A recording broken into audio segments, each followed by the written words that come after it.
Hey guys, up for teardown today we have a Holosonics AudioSpotlight. This is a pretty novel, highly directional speaker system. It produces a beam of sound coming from this transducer, which is only audible over a pretty narrow range of angles.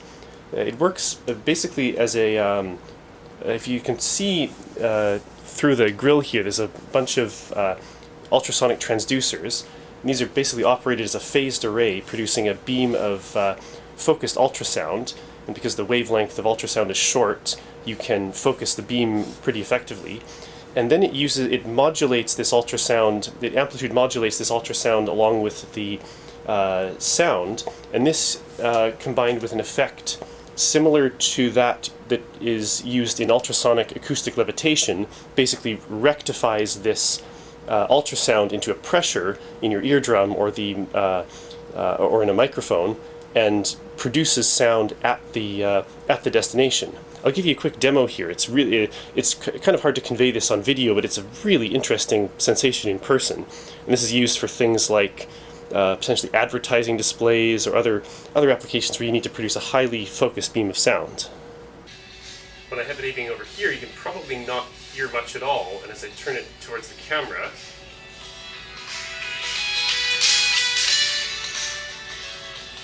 you should be able to hear a significant change in amplitude as the beam passed across the camera.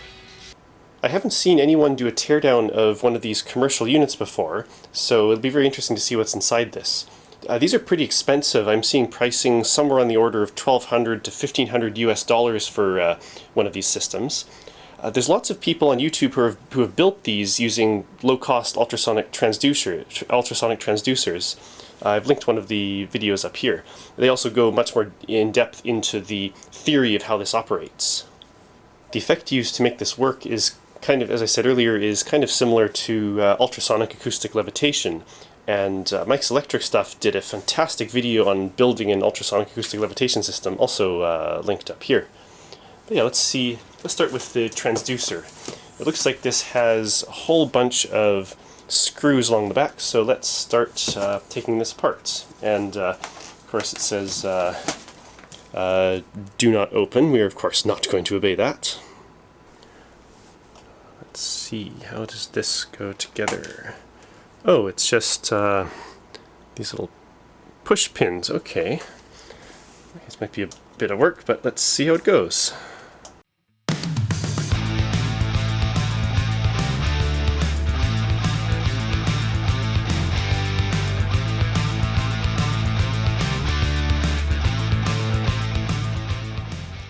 Looks like there's one access port here that has a solder joint for something.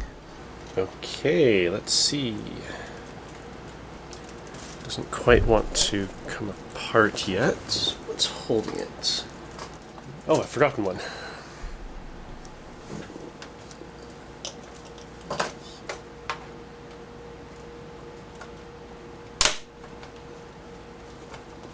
Come on, there we go. Now let's give that a try. Ooh, lots of little springs. So on this side looks like EMI shielding, a piece of very thin foil of some sort. It looks like that is that actual foil? Yeah, it's actually just a piece of foil. I wonder if that's literally just a roll of tin foil. Almost feels like that, just glued on. And then on here we have, yeah, just a whole bunch of ultrasonic transducers that all have springs to force them down.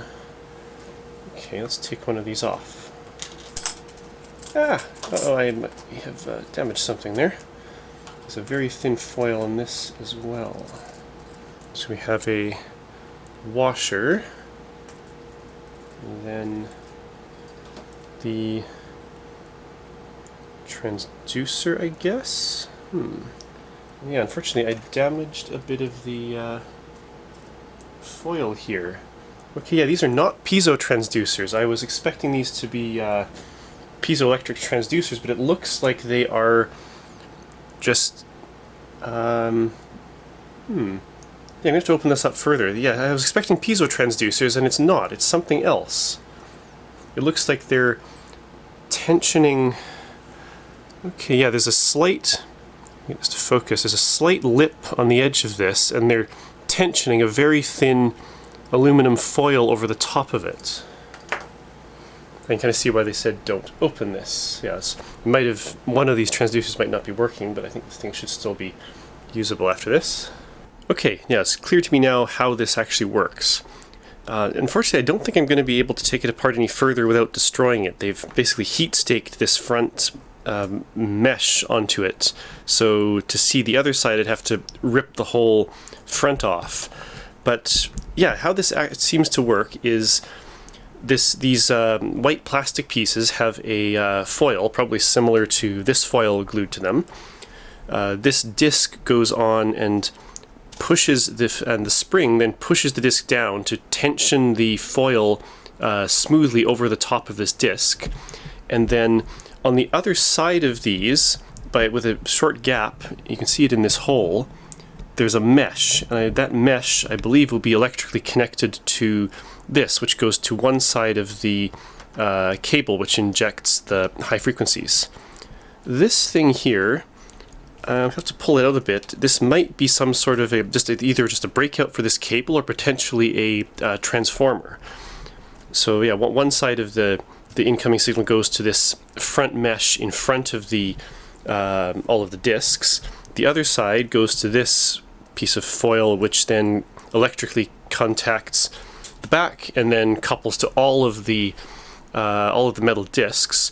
So what we then get is effectively basically a capacitor, and when there's charge, when there's a changing voltage between the tension foil and the mesh, you get a slight force generated.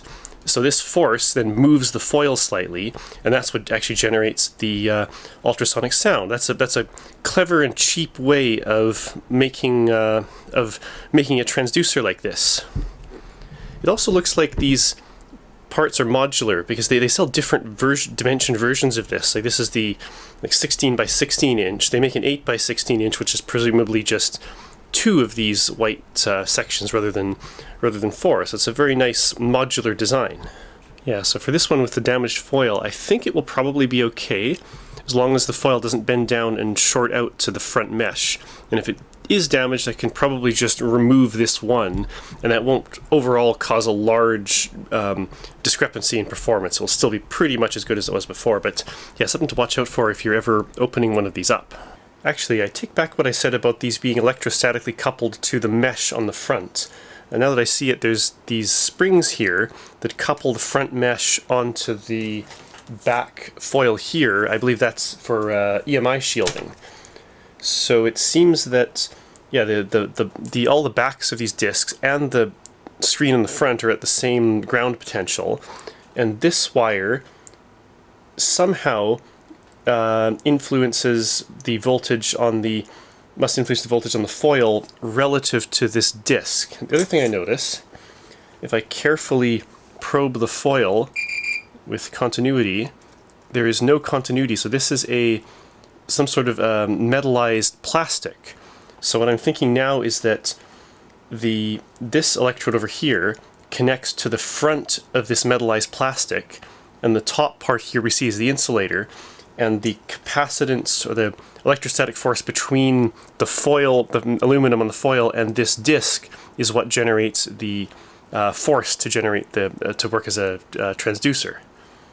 So in that case, I think to fix this, I'm going to have to put a bit of Kapton tape over this piece here, because if the conductive part of this foil shorts to this disc, it will probably not work. But yeah, this is a very novel and interesting construction. I wasn't expecting this to be built this way. So as the last thing, I'm just going to check what's inside this, whether it's a transformer or just a breakout for this coax.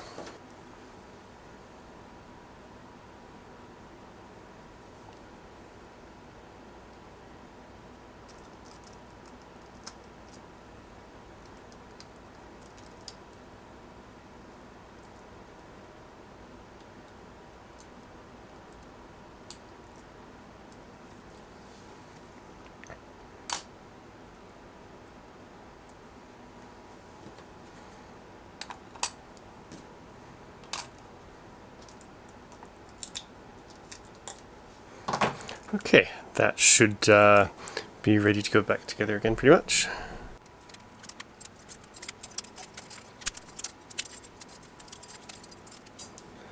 Ooh, there is a printed circuit board in this thing.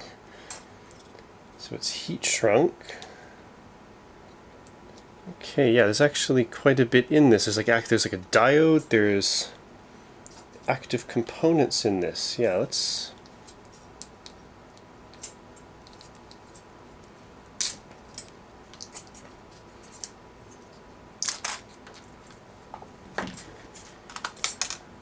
Okay, so this thing seems to be...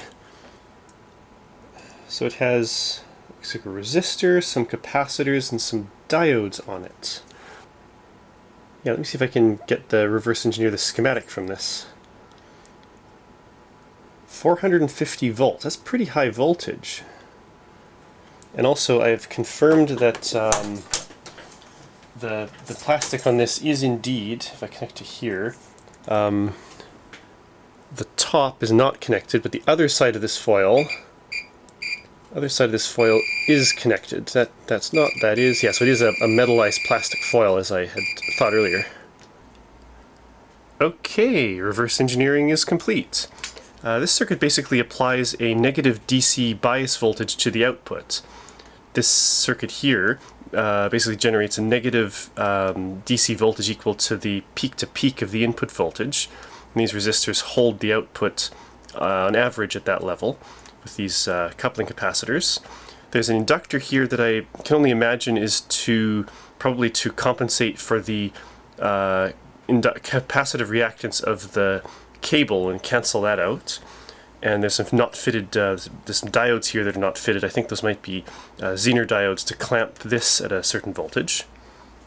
If you look at a graph of the input and output voltages for what this will do, the input necessarily has to be centered about 0 volts because of the inductor, and the output will be shifted down by about the peak-to-peak voltage on the input. The reason for this is, with an electrostatic speaker like this, the force generated between, like, this is a cross-section view of the speaker, those are those metal plates, and this is the foil film. If you apply voltage between these two, either positive or negative, you'll get an attractive force. If you have, for example, positive on this side, negative on this side, the film will pull together.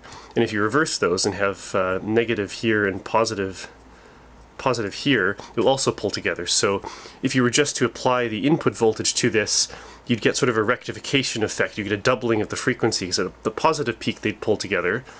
At 0 they wouldn't. At the negative peak they'd pull together. So to avoid this in electrostatic speakers like this, you have to offset the drive voltage negative so that like at the positive peak of the drive you get the minimum amount of force. At the negative peak you get the maximum amount of attractive force, and this generates the proper sound output that you want rather than effectively a rectification, doubling of the frequency. I'm not sure why they chose to offset it negative. I don't see any reason you couldn't have chosen to offset it positive.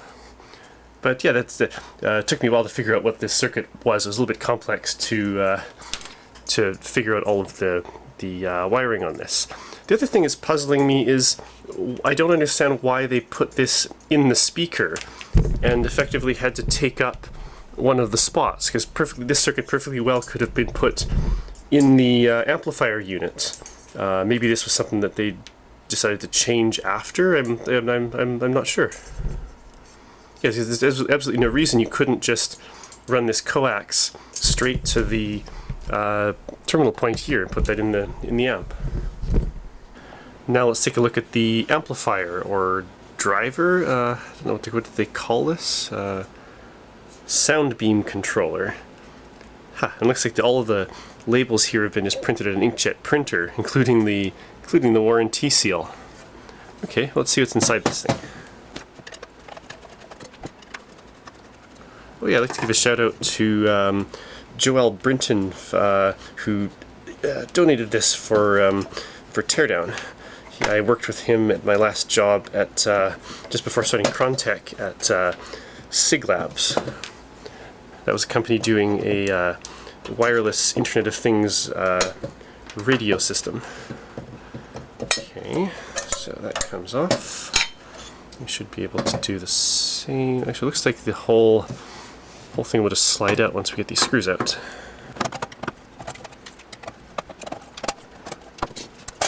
And yes, I know that was a long time ago. This has been sitting around here for almost 10 years now, I think. About time I got this teardown done. Okay, there we go. Okay, there we go. And here's the controller board. There's actually quite a lot on here. There's a lot of analog-y goodness near the inputs, kind of as expected. I wasn't quite expecting to have a Xilinx CPLD. There's an XC9572, which is a 72 macro cell CPLD. There's a DAC 908 from Burr Brown that was what they merged in with Texas Instruments. Oh, hello, hello, Kato. Someone's being loud right now.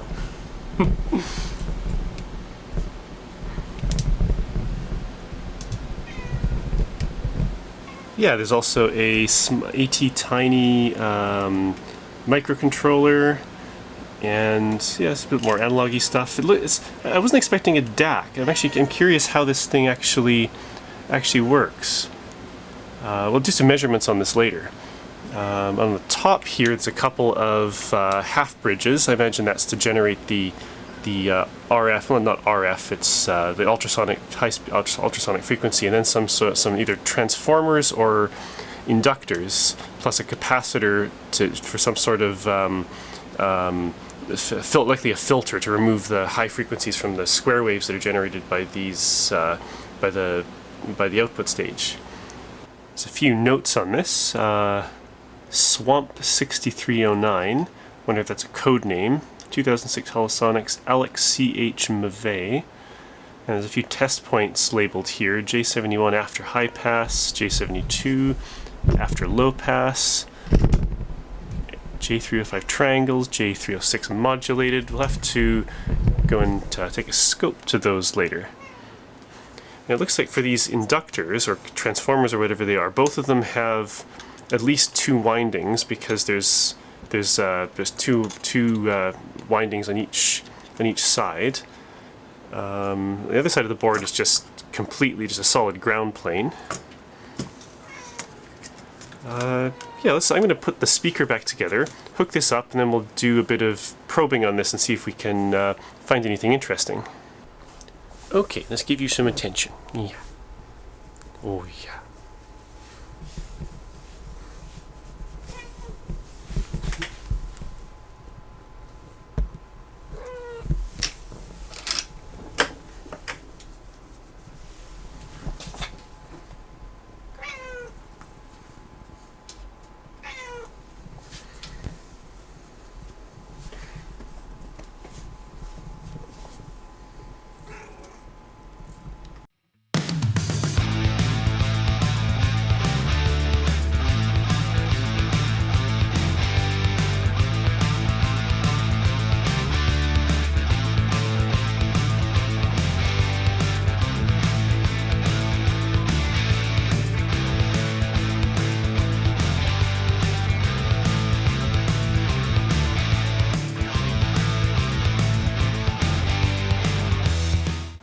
Okay, moment of truth.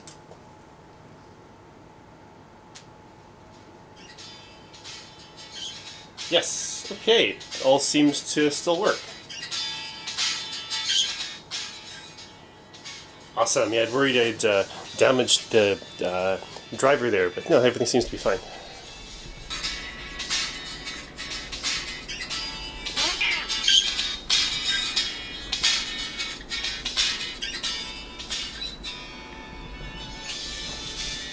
Let's do a bit of probing around on this circuit. Right now I'm looking at the output voltage. I've got a blanket on top of the speaker so it doesn't sound so loud. Yeah, let's have a look. I've got a couple of measurements on the screen here. This one's displaying the RMS voltage, and this one's displaying the frequency as measured by the internal frequency counter. And someone wants to join in on the action.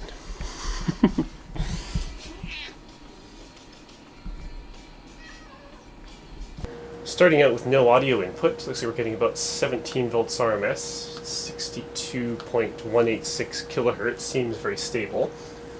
Give it some sound. Yeah, it kind of exactly as expected. It just modulates the amplitude of the, I guess you'd call it the carrier wave. It's 62 kilohertz. And the amplitude of the carrier wave is also increased. I noticed that if you turn the sound off, it will then ramp it down, I guess, to save power. And as you change the volume control, right now it's at about 50% volume. If you turn it down, it somewhat reduces the carrier amplitude, but significantly reduces the modulation. And if you turn it all the way up, yeah, it seems to max out at something like around 80-ish volts RMS. And this frequency seems pretty stable. I think the jumping around we're seeing is probably because it's not, the frequency counter's not counting the edges quite as expected. So it looks to be pretty much exactly constant frequency. If we zoom out here, we can now see it's, we can really clearly see the amplitude modulation.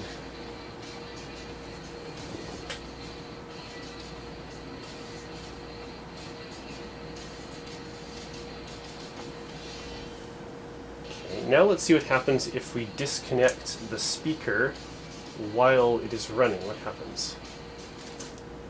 Oh, interesting. It changed to a much higher frequency there. If we reconnect it, does it reset? Yes.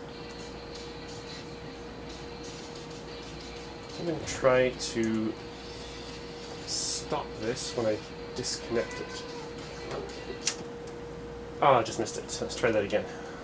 Actually, let's go to normal mode, and then it should. Let's just it off. There we go. Okay. Now we can look in. So yeah, it goes to much higher frequency. Like, what are we getting here? Getting about 300 kilohertz, which suggests that the oscillator on this might be tuned to the sort of natural resonant frequency of the speaker, or the speaker's capacitance, or whatever contributes to this. Let's do an experiment here. I'm going to put a longer coax cable between the amplifier and the speaker, and we'll see if that changes the operating frequency at all, because that will add some capacitance to the system. Okay, there I have doubled the length of the coax. It's now about 2 meters instead of 1. And same exact frequency, 62.186 kilohertz. So it does not seem to be running based on that sort of natural frequency of the system. Now I'm going to take a look at some of the other test points that I'd mentioned earlier. This is J71 after high pass. And it doesn't look like it changes much versus, like, that's no sound. That's sound. I can't really notice anything. It just seems to be a bunch of yeah, that seems to be some of the switching noise. So the signal amplitude, that's 200 millivolts per division. So yeah, I guess the signal from the coming in is pretty small. This is I think it's the same. This is J72 after low pass, and it looks like that's kind of the same thing. I can't really see any signal there, with or without sound. It's just a noise. Okay, let's take a look at J305 modulated. Okay, so we have a negative. What is this? It's like kind of like a rectified sine wave almost. Trigger on this.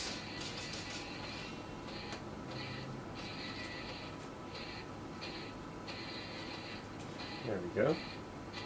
Okay. Yes, this is J305 triangles. And there's 2 test points here. That one's like, okay, so there's one that's like a positive version. One is a positive version, one's a negative version. And this is, what frequency is this?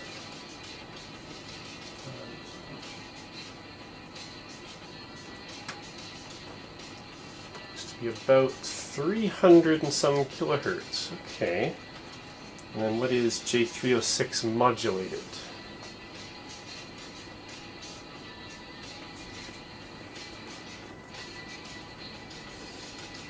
That definitely has some, yeah, if you pause the sound, that becomes stable. So I don't know why they call it triangles. It's more like, this is more like a kind of like inverted sine wave or a rectified sine wave or something like that. Let's see, this one modulated too? Yeah. So it looks like it kind of modulates the DC level, or it vertically shifts the DC level of these sort of carrier waves with the amplitude of the audio. Okay, let's take a look at what else is interesting here. Let's take a look at the output of one of the half bridges that drives the there. Yeah, so this is the output of one of the half bridges that drives the power in the power stage. And it looks like, let's see, pause the audio. It looks like it's changing the pulse width of these to some extent. I guess that kind of makes sense. You wouldn't really analog modulate this as some sort of, it's like a digital, what do you call it? It's like almost like a Class D amplifier. So we turn the amplitude up. That was all the way up. I'm going to get another probe on the other output of the other half bridge, and we can see sort of, maybe get some more insight here. The two channels are now showing the outputs of the two half bridges. There's no audio playing right now. A pretty narrow pulse width. Looks like for some reason 2 pulses per half cycle of the output. If we start the audio, yeah, it looks like it's effectively just pulse width modulating these short pulses to generate the variable, to perform the amplitude modulation. Turn up the volume, yeah, kind of exactly as expected. I've changed channel 2 over to the output now, and yeah, definitely 2 pulses per half cycle on each half bridge. Okay, that picture is all coming together much more clearly now after doing those measurements. Yeah, the power stage in this turns out to be very simple. It's just the full bridge comprised of these 2 half bridges here, generating the square waves that we saw. There's a transformer here. I haven't checked this, but I think this is just 1-to-1 ratio. It looks like it's wound bifilar, just like two parallel wires wound on this core here. And then it feeds this part, which is looks like to be just an inductor. And I believe this is for this inductor, along with the capacitance of the drivers, I believe forms a series resonant circuit. And that's what causes the increase in amplitude voltage. I don't think it's from the transformer turns ratio here. And so yeah, if you change the capacitance of the output here with a longer cable, it might affect things. My theory earlier about this inductor canceling out the capacitive reactance of the cable, I don't think that's correct. I calculated the XC of this cable at 62 kilohertz is about 43 k ohms, and the XL of this inductor at that frequency is about only 6 ohms. Yeah, so I'm not totally sure what this inductor is for. It might be for some sort of matching something or canceling out. Maybe the capacitance of the drivers themselves is much higher, and that would cancel that out. Another random thought came to me. This inductor might be something to do with matching the larger size driver with this resonant inductor, because I know they make smaller versions of this that have less of the electrostatic speakers in them. So this inductor would presumably have to be matched to the lowest capacitance drivers. So if you added more drivers, you would want to add another inductor to compensate for some of that extra capacitance, so that this would still oscillate or still have the right resonant frequency with the larger drivers. That might be what this is for. And on the smaller drivers, they might just not populate this or populate it with a different, larger value. I think that pretty much concludes this teardown of the Holosonics AudioSpotlight. I was really intrigued by the construction of the transducer. I thought it would be piezo transducers, but no, it turns out to be an electrostatic speaker. And then the driver board is kind of what I expect. There wasn't anything really super special or novel there. Anyway, hope you found that video interesting. Thanks for watching.